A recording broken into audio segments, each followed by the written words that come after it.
अब भी ये यहाँ के मकामी लोग मौजूद हैं और इनके मुताबिक कि यहाँ पर कुछ लोग जो हैं, जब ये पानी यहाँ पर आया 8-10 दिन पहले, तो उस पानी से 3-4 लोग जो हैं यहाँ पर फौत भी हुए हैं और जानवर भी यहाँ पर फौत हुए हैं और जानवर भी मरे हैं यहाँ पर। तो इस हवाले से क्या सूरत हाल है? हम क्योंकि मकामी लोग हैं, मकामी लोग ज़्यादा जानते हैं और इन हालात की वजह से हम उनसे पूछते हैं क्या सूरत हाल है यहाँ पर। भाईजान 14 तरीक ਨੂੰ जिस दिन पानी आया है उस दिन 4 साढ़े मुंडे डुब के मरे ਨੂੰ। अच्छा। और 2 दिन वो वेट करते रहे उत्थे आदे घर दा कच्चे मकान है सन वो ढह गए। मुंडिया ने कोशिश की थी भी असी पिंड नूं निकलने हैं, मज्जां दे पिछे पै मज्जां कोल उन्हां दे हाथ छुट गए वो डुब गए। ओते डुब के मरे। ऐसा 1122 तो कॉल की थी क्या कि कश्तियां पहुंच रही हैं, कश्तियां ना पहुंचियां, साढ़े जानवर भी डुब गए और 4 मुंडे भी डुब गए। जिस दिन पानी हट गया उस दिन कश्तियां मौके पर पहुंच आईयां। 1988 ਵਿੱਚ ਇੱਥੇ ਬੰਨ ਟੁੱਟਾ ਸਾਹਮਣੇ और काफ़ी सारा सा नुकसान उठाया सी।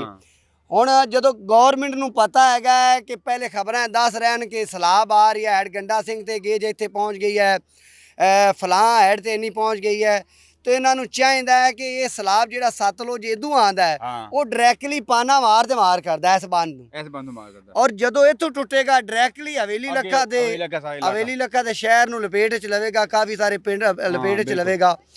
तो गौरमेंट ਨੂੰ ਚਾਹੀਦਾ ਹੈ ਕਿ 14 ਤਰੀਕ 13 ਤਰੀਕ ਦਾ ਵਾਕਿਆ ਹੈਗਾ, 1 ਮਹੀਨੇ ਤੋਂ ਕਰਾਸ ਹੋ ਗਿਆ ਤੇ ਇਹਨਾਂ ਨੂੰ ਚਾਹੀਦਾ ਹੈਗਾ ਸੀ ਕਿ ਐਸੇ ਬੰਦ ਦੀ ਤਾਂ ਕੋਈ ਮੁਰੰਮਤੀ ਕਰ ਲੈਂਦੇ, ਕੋਈ ਮਸ਼ੀਨਰੀਆਂ ਭੇਜ ਦਿੰਦੇ। ਜਾ ਨਹੀਂ ਗਏ ਇਹ ਜੀ ਹੁਣ ਆ ਗਏ ਨੇ, ਕੁਝ ਵੀ ਨਹੀਂ ਕਰ ਸਕਦੇ। ਓਏ ਉਹ ਜੋ सूरत हाल देखो ना जी ए पत्थर लगा खड़ा है, वो करना भी जैसे शाम होगी बाबू जा भाईजान बन दी मिट्टी चुक के बन ती सुट रहे हैं ਤੇ ਥੱਲੇ ਜਿਹੜੇ ਸੁਰਾਖ ਹਨ ਰੌਣਾ ਹਨ ਉਹ ਇਹ ਕਿਵੇਂ ਬੰਦ ਕਰਨਗੇ? ਉਹ ਨਹੀਂ ਹੋਣਾ। ਇਹਨਾਂ ਹੁਣ ਸੌਂ ਜਾਣਾ, ਰਾਤ ਪੈ ਰਾਤੇ ਰਾਤ ਪਾਣੀ ਆ ਜਾਣਾ। ਅੱਲਾਹ ਪਾਕਿस्तानी फरमाया क्योंकि भाईजान तकरीबन 1 किलोमीटर सिर्फ 1 किलोमीटर पानी पहुंच इन्ना तक ਤੁਹਾਡਾ कैमरा जा नहीं सकेगा। 1 किलोमीटर पानी पहुंच आया।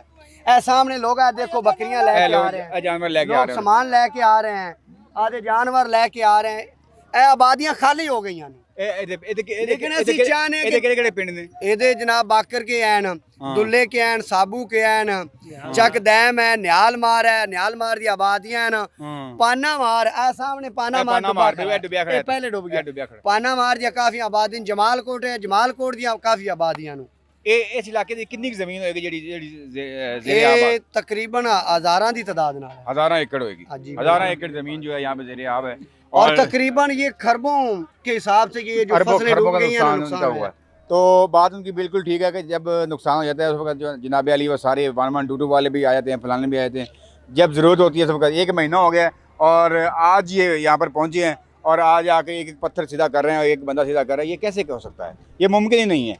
तो मेरे ख्याल में ये हुकूमत को ख्याल करना चाहिए। पत्थर बंदे उठा ही नहीं सकते, जिन्ना भारा है पत्थर बंदा किवें उठावेगा? एक काम मशीनां दा है, मशीनां उठा सकदियां नु। ਇਹ ਪੱਥਰ 10-10 ਮਣ ਦਾ ਹੈ, ਕਿਵੇਂ ਬੰਦਾ ਉਠਾਵੇਗਾ?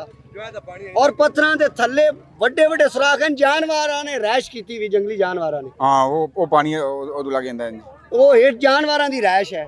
डायरेक्टली जो पानी टक्कर मारनी है, हवेली का पानी सीधा हो जाए। हम आपके हम में बराबर की शरीक हैं, इंशाल्लाह हम आए भी इसलिए हैं कि आपकी आवाज़ आगे तक पहुंचाएं, क्योंकि अभी तक मीडिया में कोई आवाज़ नहीं आपकी है। बड़ी मेहरबानी, साडी आवाज़ तुसी बस लोग यही कहते हैं, कि अभी तक कोई मसला नहीं है, लेकिन मसला बड़ा है। मसला तो पहले भी 4 मुंडे से डूब चुके हैं। आगाज़ सहर, हमारा आज़्म, भलाई हर कदम।